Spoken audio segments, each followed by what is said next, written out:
Boa noite. O Presidente da República regressou esta tarde ao país depois de participar na investidura do novo Presidente da Nigéria, Bola Tinubu. Carlos Villanova elogiou a democracia nigeriana e disse que no próximo encontro a nível governamental entre os dois países, a zona conjunta estará na agenda dos trabalhos.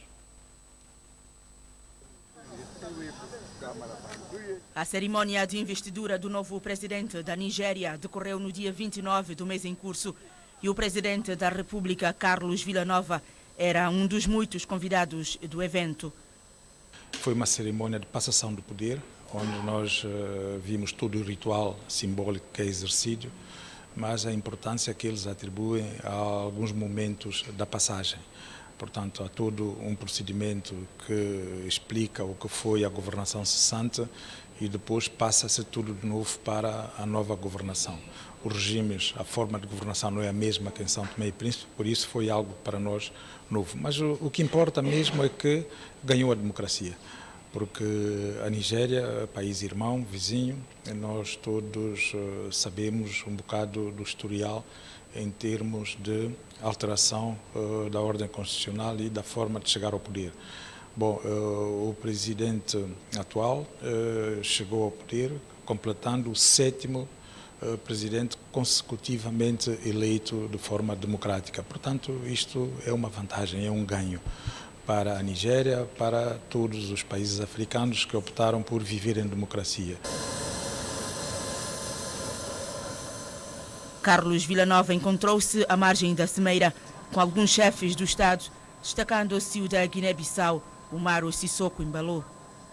Foi um evento com muitos convidados.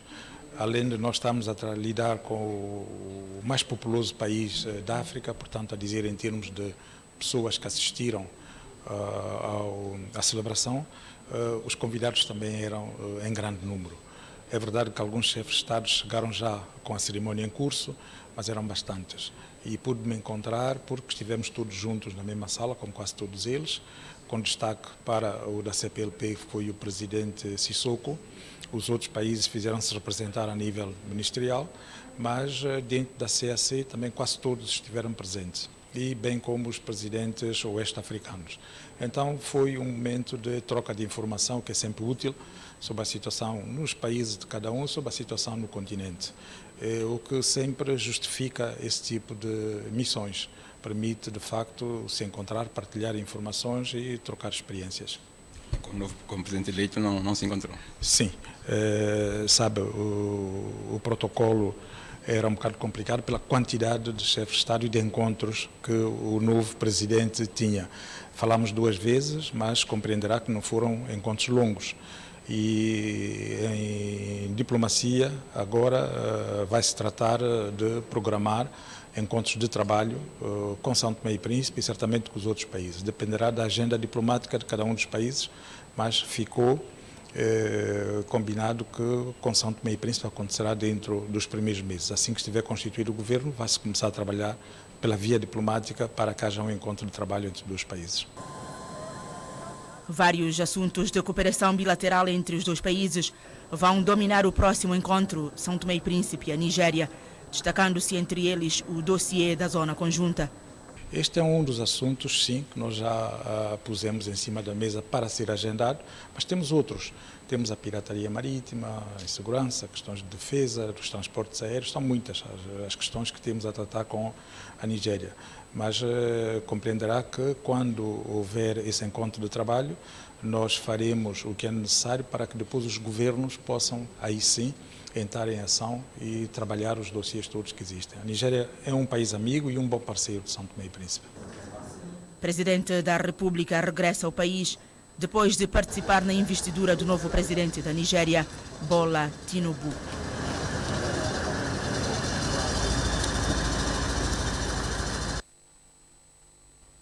O governo está preocupado com a rentabilidade das empresas públicas e institutos autónomos. Reuniu-se, por isso, com os representantes destas empresas, com o intuito de encontrar fórmulas para mudar o atual cenário deficitário, se não de falência, em que a maioria delas se encontra. Na sala, responsáveis das empresas públicas de alguns institutos autónomos, bem como representantes nos conselhos de administração de empresas comparticipadas pelo Estado. O encontro foi convocado pelo governo ao mais alto nível, porque as coisas, segundo o primeiro-ministro, não estão bem. Não estão bem e essas empresas públicas também não estão bem.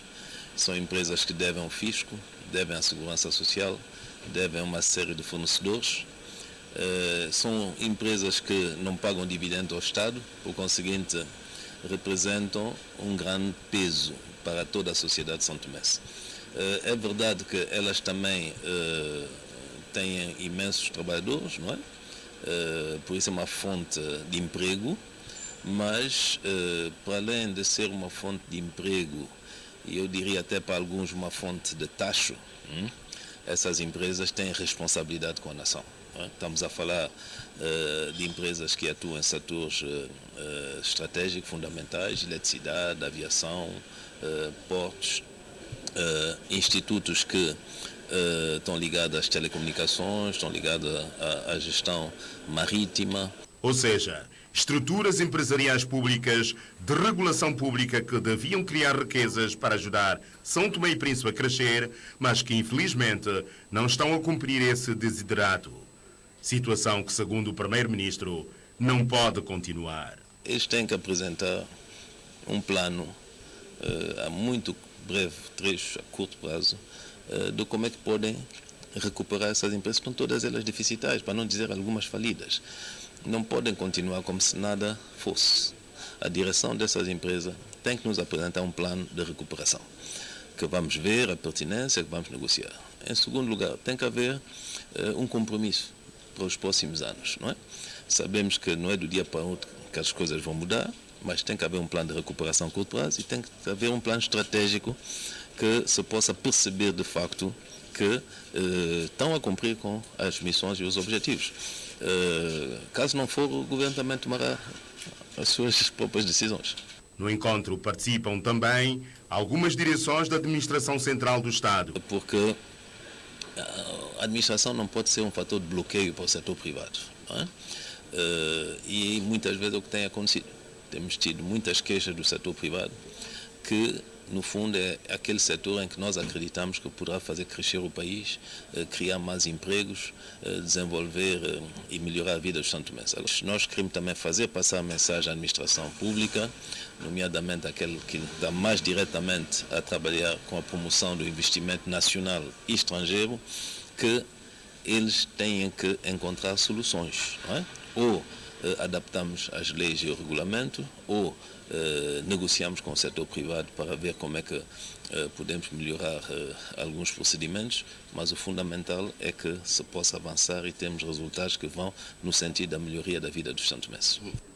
Governo preocupado com a rentabilidade das empresas públicas promete agir para mudar o atual.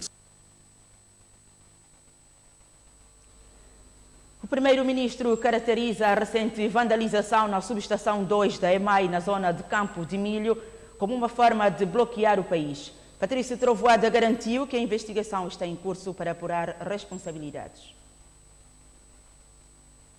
É uma situação grave, porque eu não sei o que é que se vai buscar numa subestação.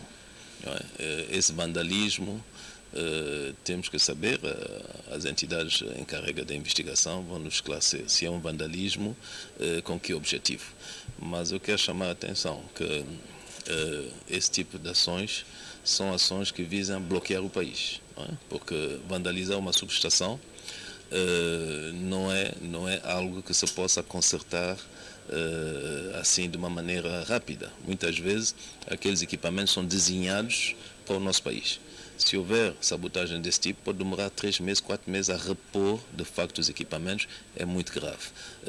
Nós não levamos isso de ânimo leve, mas estamos à espera que, a nível da investigação, nos digam, de facto, aquilo que ia acontecer e tomar as medidas. A República Popular da China ofereceu esta terça-feira vários tipos de medicamentos e materiais hospitalares ao governo santomense. A entrega aconteceu no armazém de medicamentos do Sistema Nacional de Saúde, em São Gabriel. São materiais que vêm abastecer o Sistema Nacional de Saúde e reduzir a carência que atualmente existe. Materiais que servem de comemoração do programa chinês de envio da sua equipa médica à África, que faz 60 anos. Espera-se que estes materiais médicos e um monitor de Holter, que já foi entregue ao Hospital Dr. Aires de Menezes, possam aliviar a falta de material médico. Não é a primeira vez para mim participar um evento deste tipo, mas este ano tem um significado muito especial, uma vez que é o 60º aniversário de envio da equipa de médica chinesa. São Tomé e Príncipe manifestou-se bastante feliz com esta ajuda da China Popular e prometeu fazer estes medicamentos chegarem a todos os hospitais e centros de saúde do país. Tenho a honra, em nome do Sr. Ministro da Saúde, Trabalho e Assuntos Sociais, fazer a recepção desses medicamentos, porque os parceiros têm sido fundamentais nessa fase de carência, com um olhar atento, nesse sentido que a China, que tem suportado, tem nos dado suporte, tanto a nível do recurso humano, como agora a recepção desses medicamentos que vêm, digamos, responder significativamente às nossas carências, às dificuldades que nós estamos a enfrentar neste preciso momento. Na lista dos materiais e medicamentos hospitalares estão comprimidos, soros e outros consumíveis, materiais diversos de cirurgia, de ginecologia, de estomatologia e outros. A entrega aconteceu no armazém de medicamentos do Sistema Nacional de Saúde, localizado em São Gabriel. Veja ainda neste telejornal, deputados da Assembleia Nacional participam na sessão de esclarecimento sobre o imposto de valor acrescentado.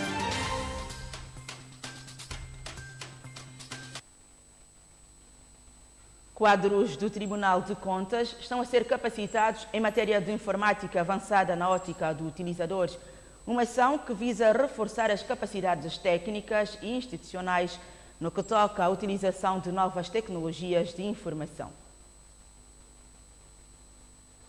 A formação tem como objetivo desenvolver competências destes quadros do Tribunal de Contas na área da virtualização quanto ao uso das tecnologias de informação e comunicação como instrumento de trabalho. Vamos agora continuar com o nosso processo de capacitação para a área das tecnologias. O objetivo é encontrar forma dos diversos atores, nomeadamente os auditores, verificadores, os agentes que de facto trabalham nesta corte, terem um nível aceitável ao nível das tecnologias de informação. A capacitação a ser administrada terá em conta as dificuldades de cada funcionário. E é uma ação de formação que durará por volta de 10 dias, parece-me até o dia 10 termina a ação de formação, e há umas que congregarão toda a gente, outras muito específicas, muito direcionadas, em função das dificuldades. O melhor aproveitamento do curso é um requisito fundamental para a presidência do Tribunal de Contas. Depois desses dias, acredito que o departamento se sentirá um pouco mais leve em termos do chamado helpdesk, que é ajuda aos colegas, vai reduzir na medida em que os diversos funcionários passarão a serem autónomos e independentes do ponto de vista do manuseio das tecnologias de informação. Dar um toner, por exemplo, acesso a páginas, acesso às pastas partilhadas, formatar gráficos, todo um conjunto de ferramentas que são úteis para o dia a dia do auditor.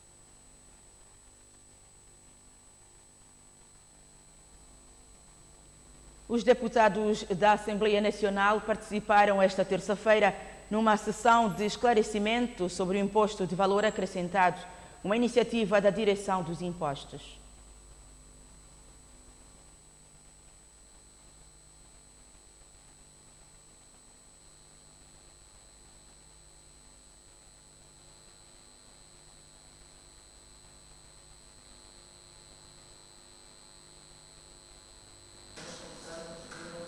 A Rede da Aliança Parlamentar para a Segurança Alimentar foi criada muito recentemente para trabalhar sobre um dos objetivos do desenvolvimento sustentável.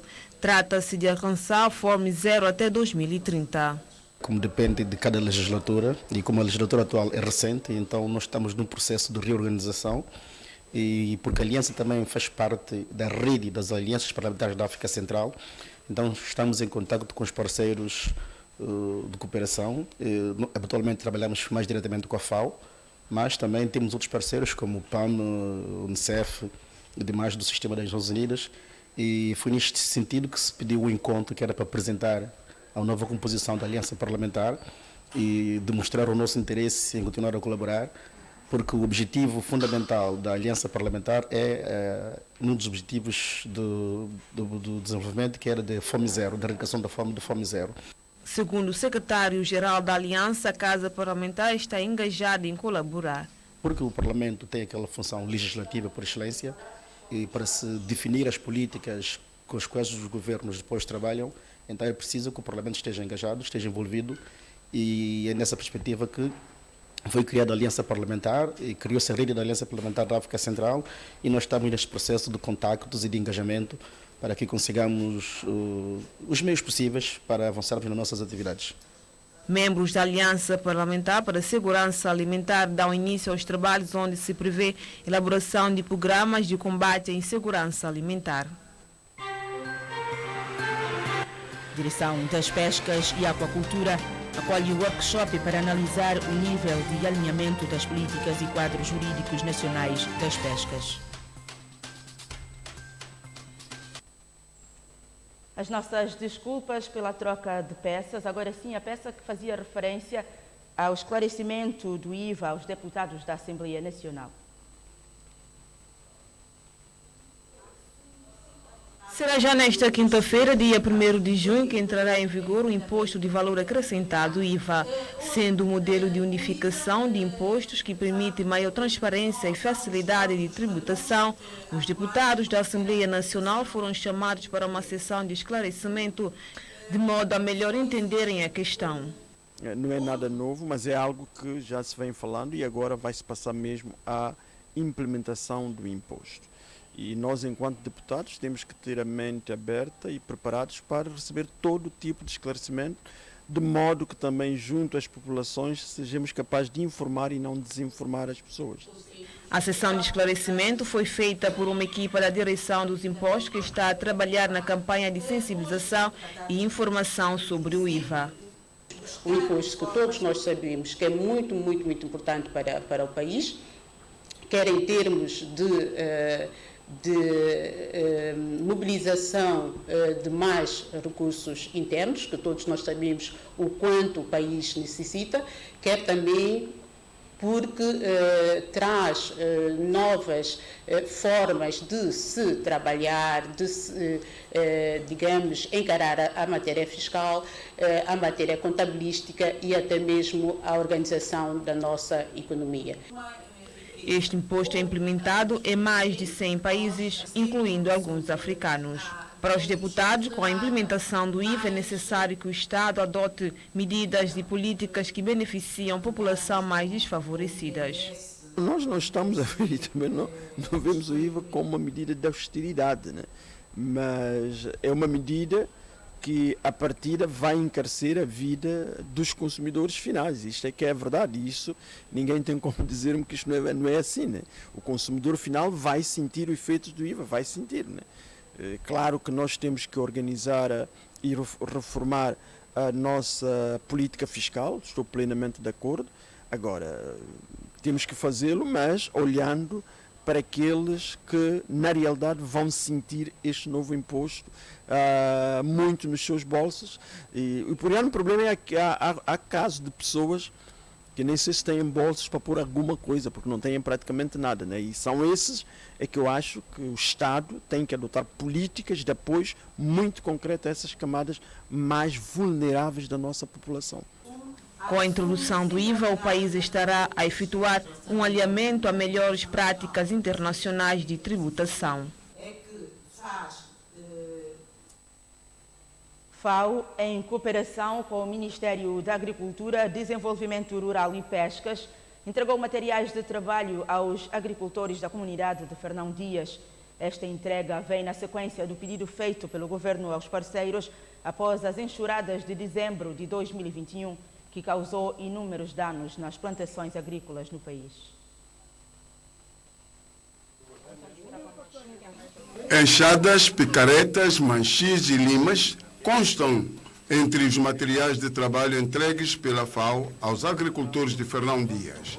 Materiais que deveriam ter sido entregues há mais tempo, segundo o representante da FAO, vão ajudar os beneficiários.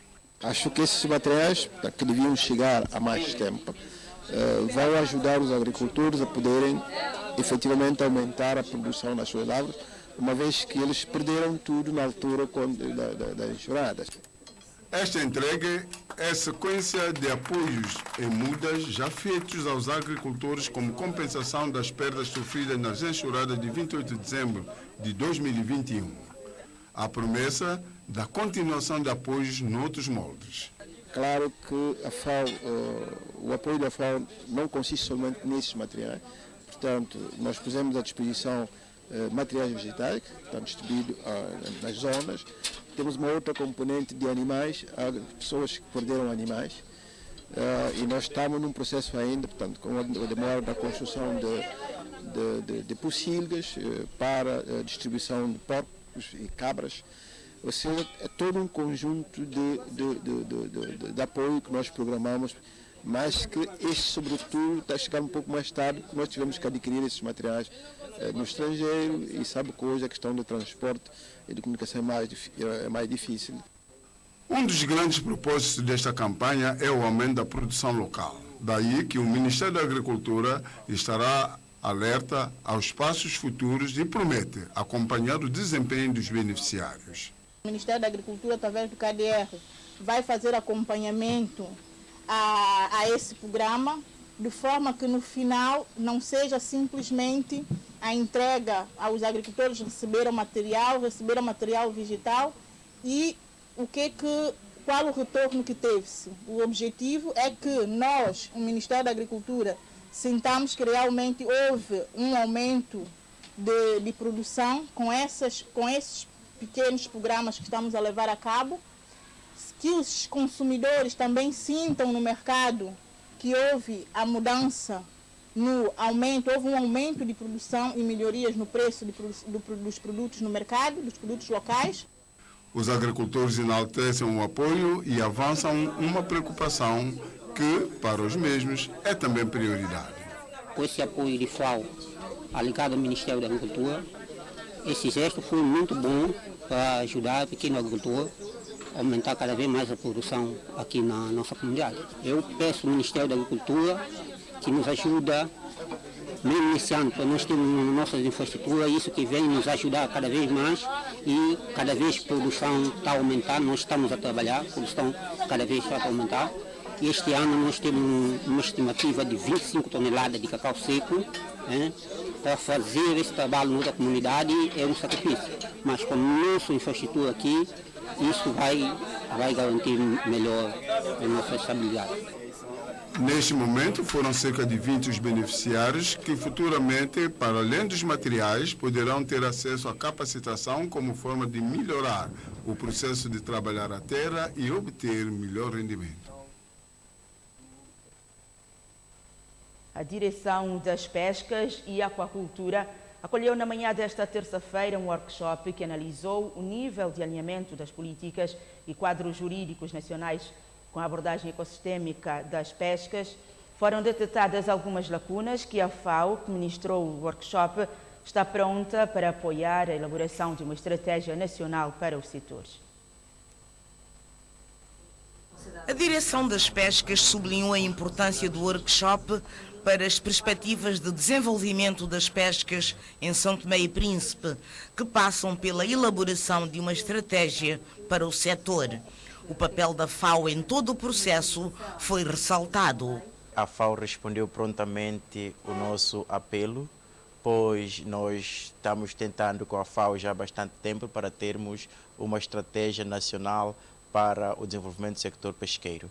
Partindo deste princípio, a FAO respondeu a nossa petição e está aqui a doutora Teresa, que está trabalhando conosco naquilo que seria a abordagem ecossistêmica das pescas, onde inclui um conjunto de quadros jurídicos regulamentais para o sector das pescas, questões dos portos.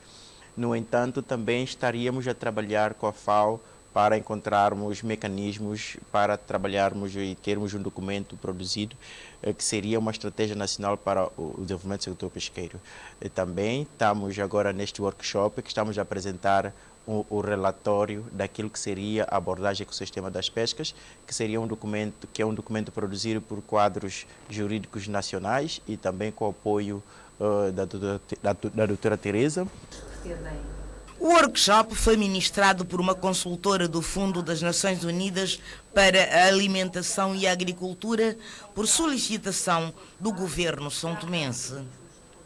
O relatório conclui que São Tomé e Príncipe tem um nível de alinhamento médio-alto, isto é, são identificadas algumas lacunas, mas na essência estes requisitos legais estão devidamente enquadrados nos quadros políticos e jurídicos nacionais.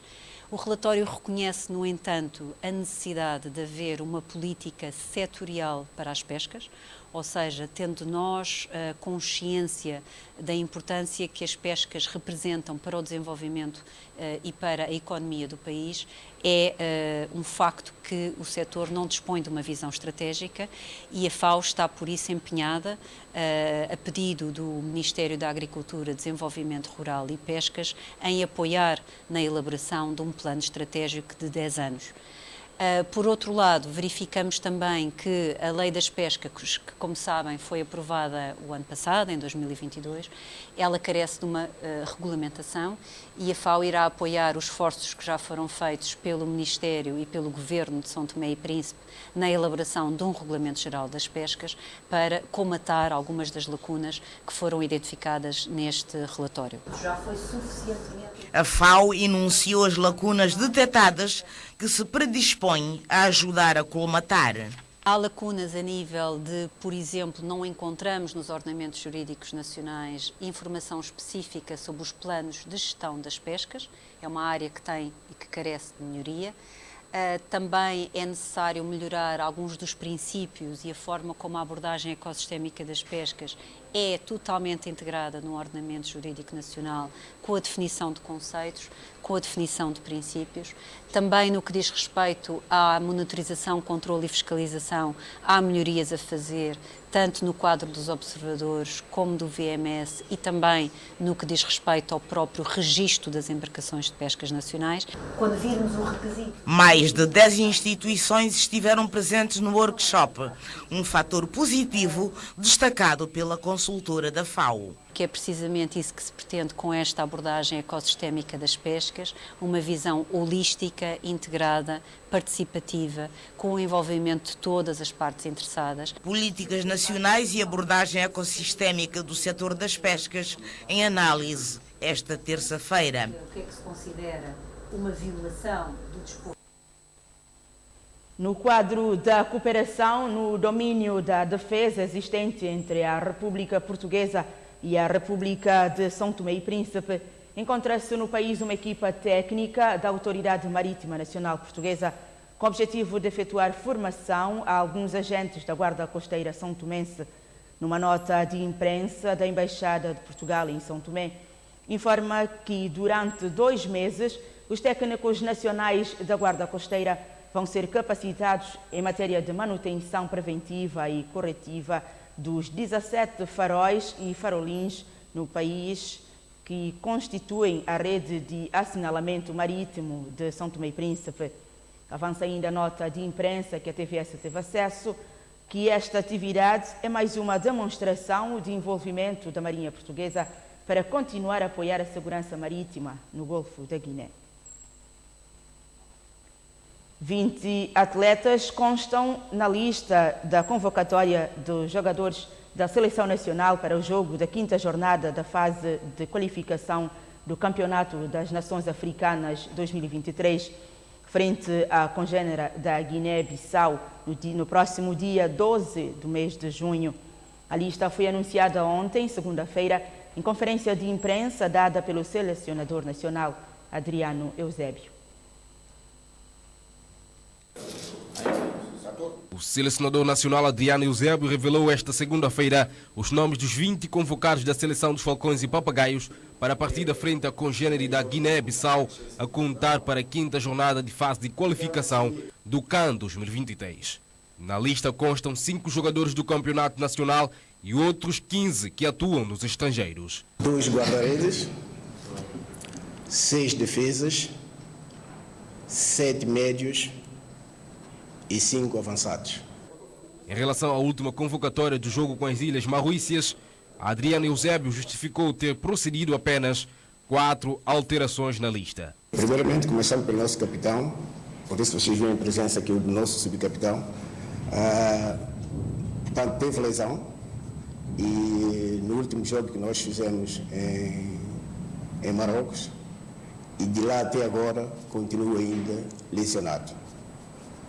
Falou também de Aldair. Aldair também, nesse momento, está a receber 2 cartões amarelos, portanto está ausente. Parece que falou mais de alguém, né? 2 guarda-redes. Os guarda-redes, como sabe, nós temos 2 objetivos bem grandes definidos nesses jogos. Primeiro é que, como sabem, o jogo que nós fizemos na primeira jornada entre a equipa de São Tomé, a seleção de São Tomé e a equipa da Guiné-Bissau, tivemos uma derrota pesada, tá vendo? Tanto com a seleção da Guiné-Bissau como a seleção da Nigéria. E o objetivo nosso desses jogos é corrigir aquilo que nós cometemos de mal. E estamos conscientes dos erros que nós cometemos, sabemos onde aconteceu esses problemas e o nosso objetivo é fazer o melhor e conseguir um melhor resultado que possa dignificar a nossa imagem. Segundo o selecionador nacional, esta convocatória visa dar mais oportunidades aos jogadores promissores. Como vê nessa lista, entre alguns jogadores novos. O objetivo disso é conseguir os jogadores que podem acrescentar mais qualidade à nossa seleção, tendo em conta que, como sabe, há um novo modelo agora do apuramento para o Mundial. Agora já não há a questão da eliminatória. Como sabe, já no mês próximo de julho vai se definir os potes em que o grupo, a seleção de São Tomé estará. Portanto, vamos entrar diretamente no grupo de apuramento para o Mundial e começa no mês de novembro. Então, o objetivo é conseguir novos talentos, descobrir novos jogadores, preparar esses jogadores para que quando a seleção encontrar no momento decisivo deste jogo, ter uma seleção já com capacidade para dignificar perfeitamente a seleção. O jogo está marcado para o próximo dia 12 de junho, mas antes disso a seleção deverá partir nos próximos dias para um estágio em Portugal, com a realização de jogos de preparação com a equipa de Covilhã e a seleção A de Angola. No dia 6 teremos o primeiro jogo com Covilhã, de Portugal, e no dia 9 com a seleção A de Angola. Estes 2 jogos são jogos de preparação que vamos fazer antes da nossa partida, entre os dias 10 e 11 para Guiné-Bissau. Também já gostaria de aproveitar para como posso dizer, agradecer Portugal, só a falar particularmente a Câmara de Belmonte, que acolheu de grande satisfação a nossa seleção de estagiar, portanto, junto desta idilidade. E da nossa parte, desde agora, já gostaríamos, já em nome da Federação, portanto, agradecer essa boa maneira de estar no futebol e de apoiar, e é isso que nós queremos, é isso que nós vamos trabalhar. Por isso, desde já, agradecemos à Câmara de Belmonte pelo apoio. De recordar que atualmente na qualificação do Grupo A, a seleção é a última qualificada com apenas 1 ponto.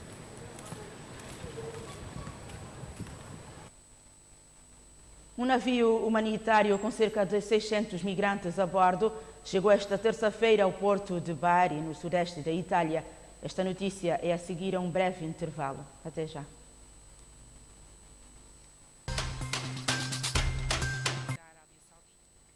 Em nome de todos que trabalharam para a realização deste telejornal, agradeço a preferência. Boa noite. Até amanhã.